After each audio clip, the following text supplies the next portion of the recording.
For Senior Pastor Dan Vera. Ladies and gentlemen, please give a warm round of applause for our special guest speaker, Pastor Dan Vera.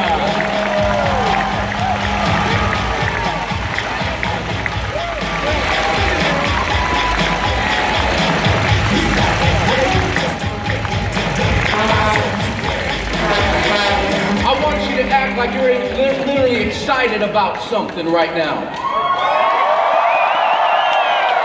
Let me try this side of the room. Are you excited to be here this afternoon? How about that side of the room? You're excited to be here today. Right down the middle, you're excited to be here. This is better than being at the best hospital San Jose has to offer. The best prison San Jose has to offer. Are you happy that you're here right now? You're here to talk about the American dream, and I want you to know that we have a lot of people, part of CWC, Christian Worship Center, yeah, you may be seated, that are part of our family, that are part of our church. And I want you to know that I believe in your leadership and I believe in your product. I own some of the product. I minister to the people that are part of this. And I came here today to talk to you about the American dream. How many have a dream today? Oh, that was weak. How many have a dream today?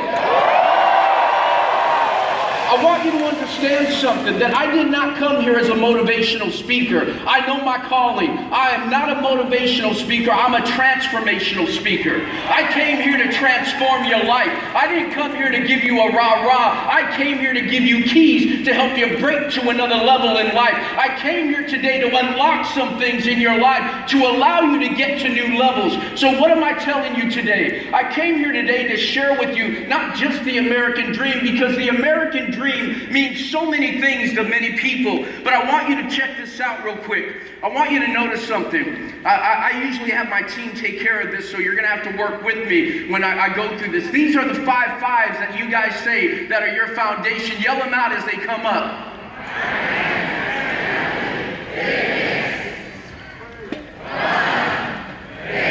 So say faith again. So you believe in these 5 things. Is that correct? No, you say these are your foundations of your life, that you believe in finance, you believe in family, you believe in fitness, you believe in fun. Shout if you believe in fun. But you also believe in faith, and without faith, you're not going to be able to fuel your dream. For faith is the fuel, just like fuel is to a car, or gasoline is to a car. Fuel gives you the inspiration and the fire to continue to move on in life. You see, we all believe in something. Every one of you today believe in something. In fact, even if you're atheist, you believe that God doesn't exist. So there's a faith there. That's all right. I'm not hating on you. You believe. Every one of us operates in faith. When you got in your car this morning and you turned on the engine, you expected and had faith that that car would start. Some of y'all, when you sat down in the seat that you're in right now, you had faith that that chair would hold you up. But the American dream means different things to different people. And so when we talk about the American dream, I want you to understand, to some of you, this is the American dream. Oh, come on, shout it. It's all right. Okay, it's all right that I'm still driving a Datsun 2001. I'm just kidding. Some of you, this is your dream. Get your eyes off the woman on the deck, you cochinos. For some of you, this is your dream, is to have a beautiful house to live in. Come on. For others, it's this. Oh yeah, you're all about Skrilla, dead presidents. You're all about having some money, some dedia. You want some cash. You want to be able to do what you want to do when you want to do it. And that's all right. For some of you, this is your dream. Just so you can have some cash to get that trophy wife. Hey, don't worry, ladies. I didn't leave you out. My wife got her trophy husband, and I got my trophy wife. Babe, stand up and wave to everyone. All you entrepreneurs, keep your eyes off my wife. She is not here looking for a trophy husband. She got one. But some of you have come here today because this is your dream. I want to tell you, and I want to give props to Eric Olson and to Sandra for doing a great job at not only reaching higher so that you can go higher, but having a dream that he's been able to go after. Come on, give Eric a round of applause. Come on, you can do better than that. I said, come on, give your leadership a round of applause today. Come on, let them know you appreciate it. That the American dream is alive and well in you. That you have someone to aspire to, someone to reach towards.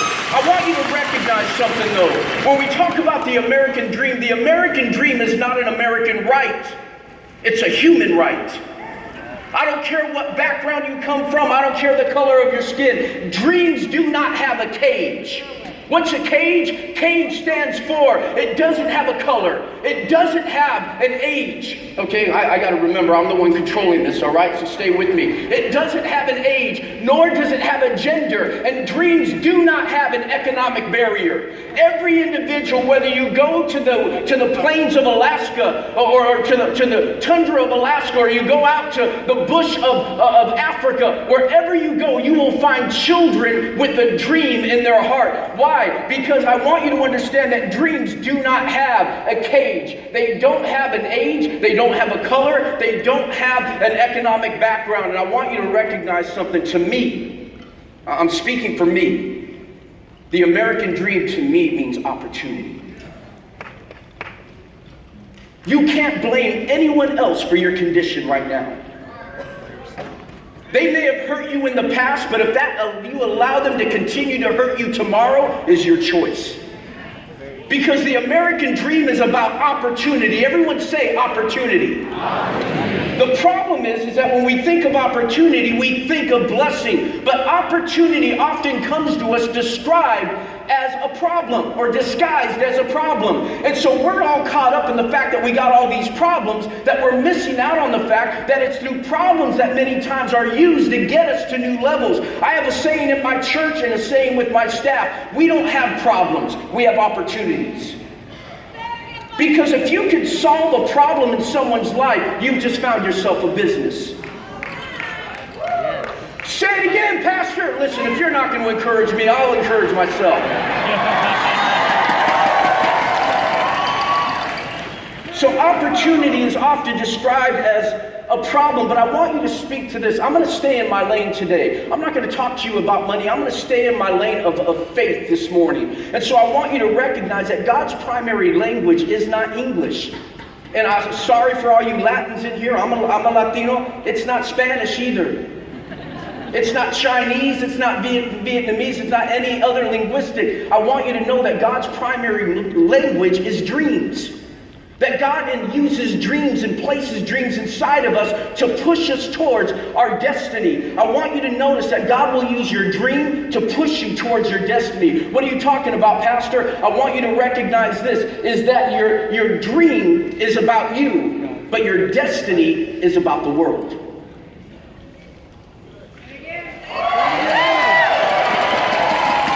I'm going to speak to this side because I think y'all are catching this a little bit more.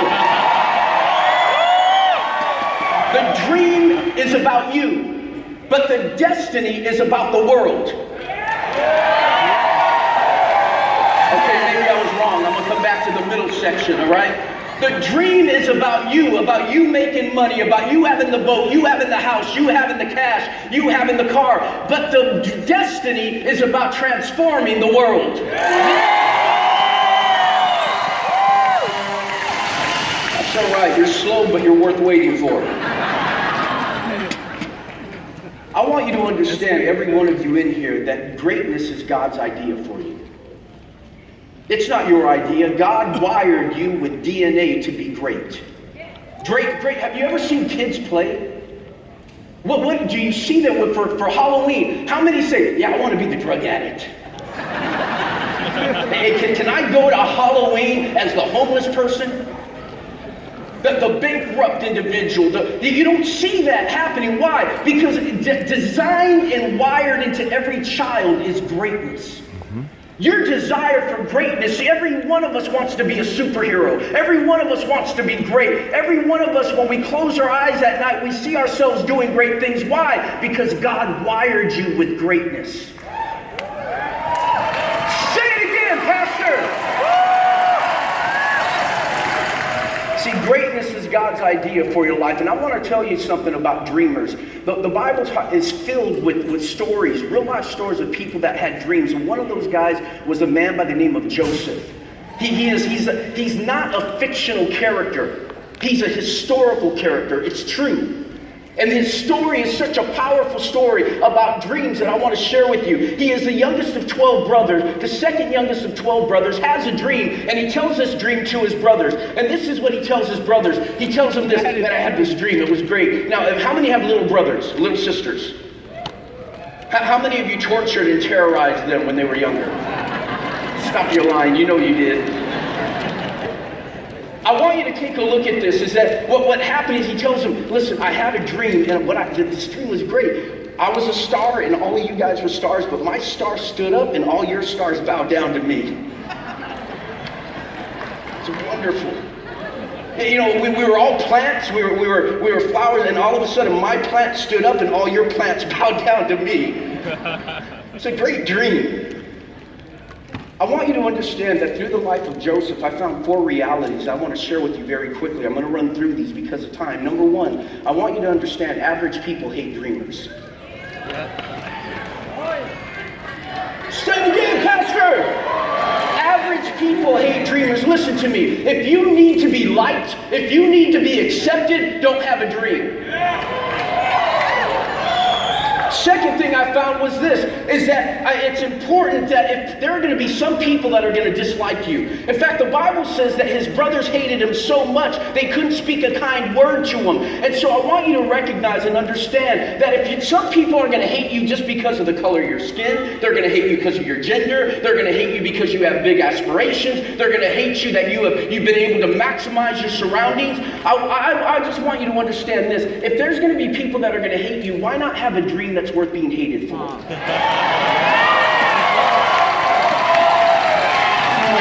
Right? Why not have a dream that, you know what, you hate me. I don't want to be hated, but you hate me, so I'm going to have a great dream anyhow. I'm going to aspire to something great. Third thing I found out was this. Never compromise your dream to make people comfortable with you. Say it again, Pastor.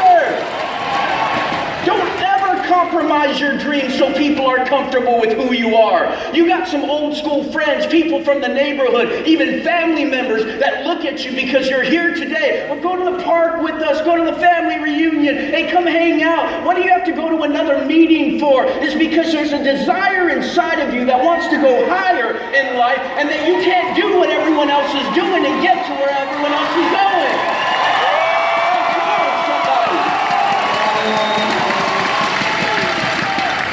I want you to understand that you can't compromise your dream. The fourth thing I want you to understand is this.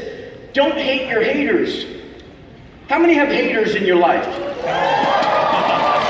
You know, the haters that are drinking haterade.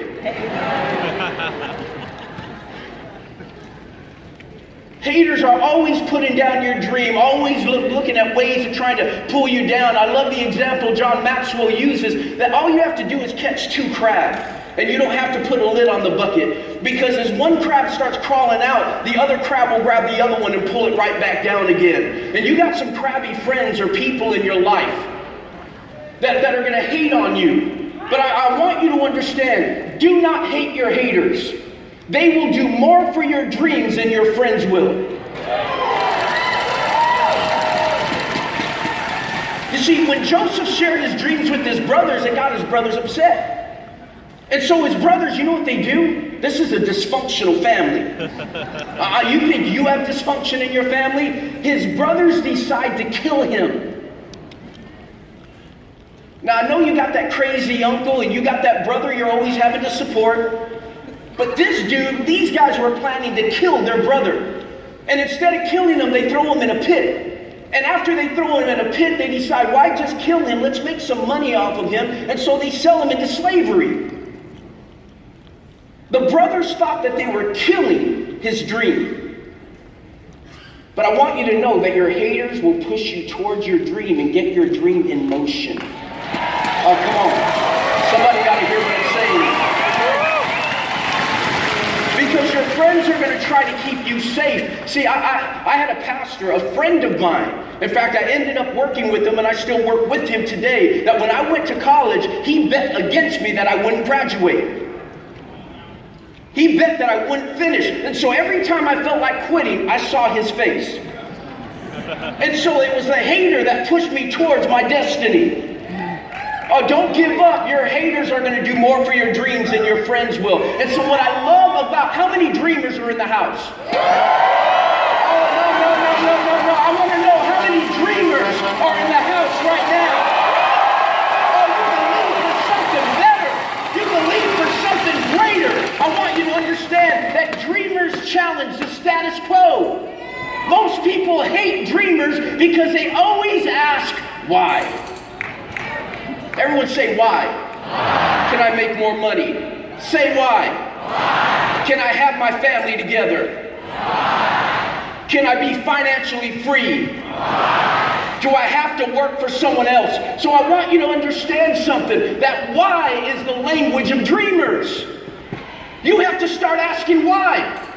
Why can't I break through? Why can't I have what Eric has? Why can't I move higher? Why can't I move forward? You need to start asking why instead of accepting everything as it is.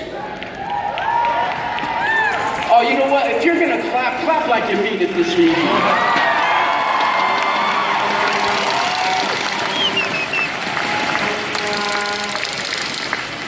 I'm almost done, but I want you to stay with me here. The few things I want to point out, 4 things about dreamers. And it's very important. You got to write these down. See, that's one of the problems. We come to these events, we get all hyped up and we leave, but we never take notes. You got to invest in you. You're wasting your time if you're not taking notes here this morning. You're just here. I got people that come to church week after week and they don't take notes. It's like, why are you here? Why don't you just stay home? And leave the seat for someone that wants to learn and grow.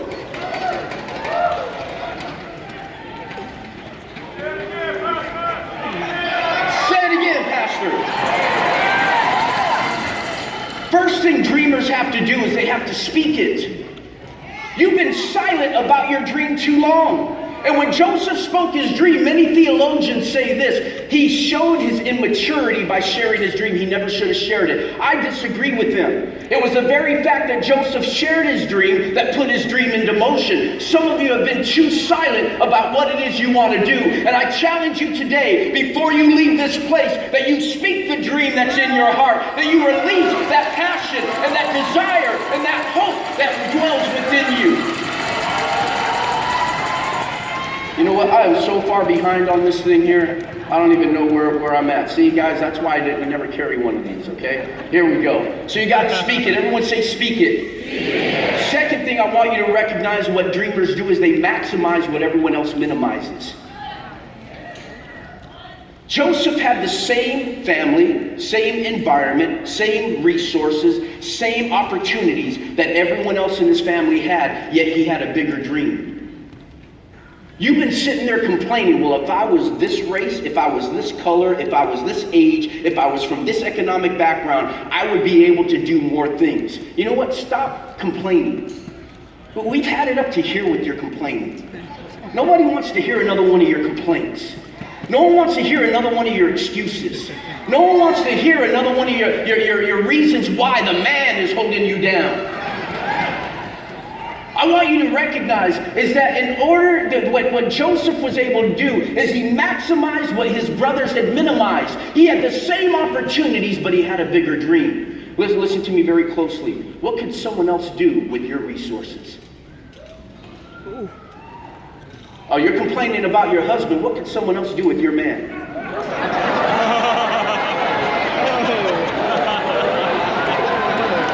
Are you complaining about your wife? What can someone else do with your wife? What can someone else do with your job?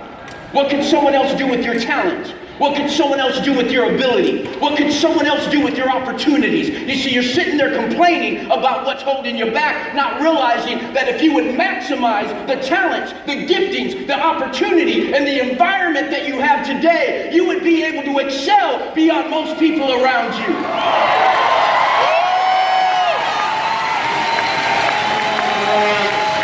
Fourth thing is that he focused on his dream. He had two dreams, but they focused one purpose. And many of us in our lives, we can't settle on what it is that we want. We're scattered. We're over so many different things. We're going in so many directions. If you would just settle on what you want, listen, do us a favor. If this is what you want to do it with all your heart. Go all in. Go give your best at what you're doing or walk away. I hope I didn't just destroy your numbers, your 10,000 numbers here. But I mean, if you're going to do anything, do it with all your heart. Give your best to it. And that's what Joseph, he was able to focus in on his dream. You see, when his brothers had a problem, their problem was this. Those closest to you are going to have a problem with your dream. It's not going to be the people far away because, listen, your mom and dad, your family and friends don't want you to fail. And your aspirations are so high, they want to protect you. I remember meeting with my dad in Phoenix, Arizona when I was in Bible college and I was getting ready to go into the ministry. And my dad told me this. He said, son, in the Spanish community, mijo, I want you to find another profession to fall back on. I want you to find another thing in case ministry doesn't work out. You can become an accountant, you can become this, you can become that. Just do something, have something to fall back on. I looked at my dad that day and said, my plan B is my plan A. I will not have something to fall back on because if I do, I will. I don't have to, this is it. All I have is ministry. All I have is God. Everything I have is what I put my heart into. And I'm here to tell you that you have to make a decision to focus in on something. That sometimes it's going to be those closest to you that are going to have a problem with your dreams. Now notice this. The brothers had a problem with him, and if you read go read the story in the book of Genesis, starting with chapter 37, the brothers tell him this, will you indeed rule and reign over us? Everyone say rule and reign. Rule and reign. I want you to notice something about those two words. In the book of Genesis chapter 1, verse 26, I'm not going to get all Bible-y on you, but I will just kind of lay the foundation here, okay? The Bible says this, that God said, let us make man in our image and in our likeness, and let them have, come on, work with me, folks, all right? Come on. Let them have, that word dominion means to rule and reign. In other words, what the brothers were literally asking him, who do you think you are? And what Joseph was simply being was being who God created him to be. He was walking in what God intended him to be from the beginning. The problem is you live around so many people that have settled in life that when you rise up to be who God created you to be, they're intimidated, they're scared, and they begin to look at you like, what's wrong with you?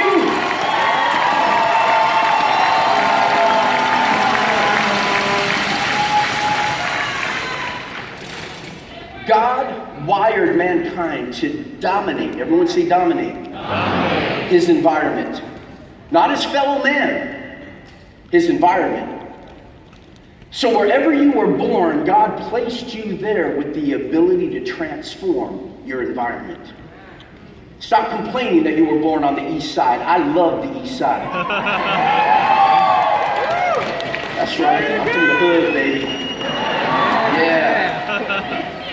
Come up to me, I'll shank you. With my Bible. Come on.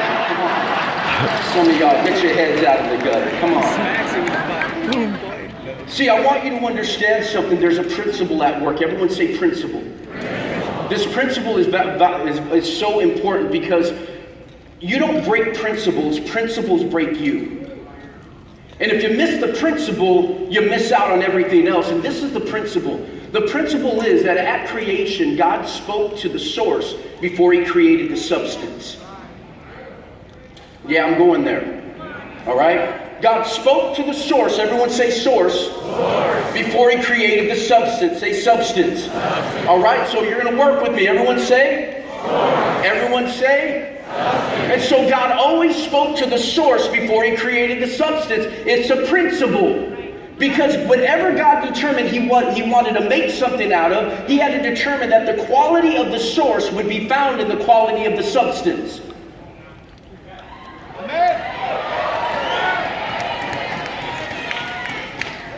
The quality of the plexiglass that makes this podium, if it was thinner or it came from bad plexiglass, it meant that the quality of this stand wouldn't be very well. Because whatever's in the source is in the substance.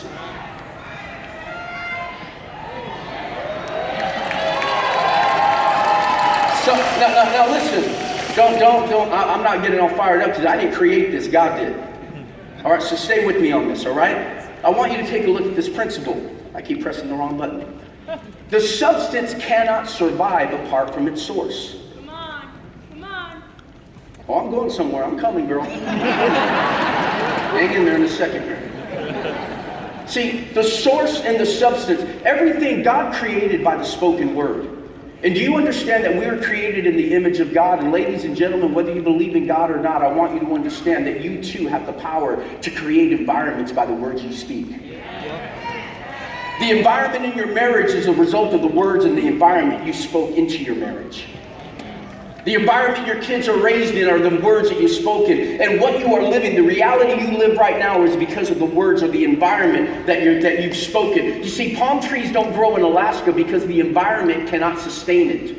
And there's certain things like success, love, peace, joy, kindness, forgiveness that don't grow in your life because you haven't spoken that environment into your existence.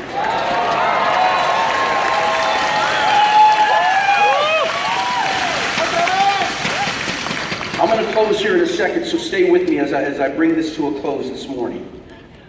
I want you to understand that God always spoke to the before he created the. So God spoke to the earth. He said, let the earth bring forth the plants. Then he speaks to the water. He said, let the water bring forth the fish. Stay with me, I'm going somewhere. He speaks to the ground to bring forth the cattle and the livestock. Because God understood this, is that the substance cannot survive apart from its source, right? It's a principle.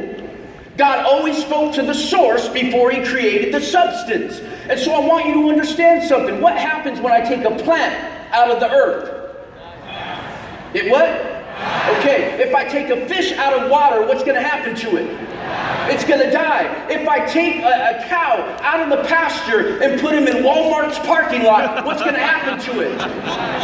If it's on the east side, they're going to have carne asada. It's going to die. Come on, somebody. And so there's a principle that whenever you remove the substance from its source, it dies. Because God always spoke to the before he created the. But when God created mankind,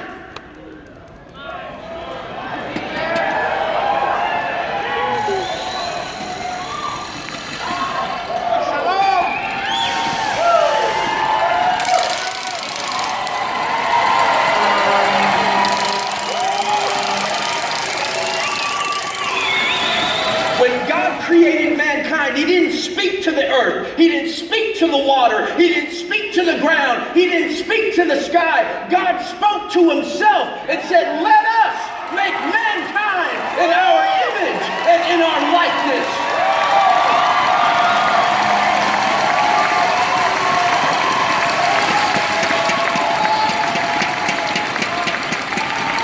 God spoke to himself. See, for those of you that talk to yourselves, you're all right. Even God does it. I want you to understand that many of you have great aspirations and great dreams. The problem is that you're living in the wrong environment. Like a fish out of water, you're trying to breathe, but you can't.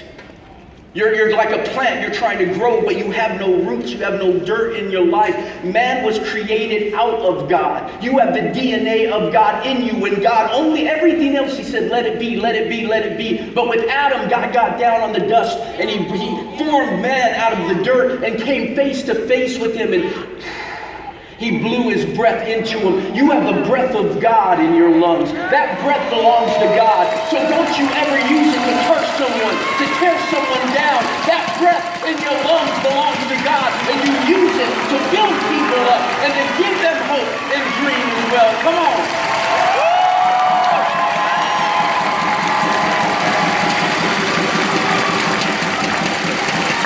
You are here. Yeah, come on. That's all right. We're going to have church in this place in a moment.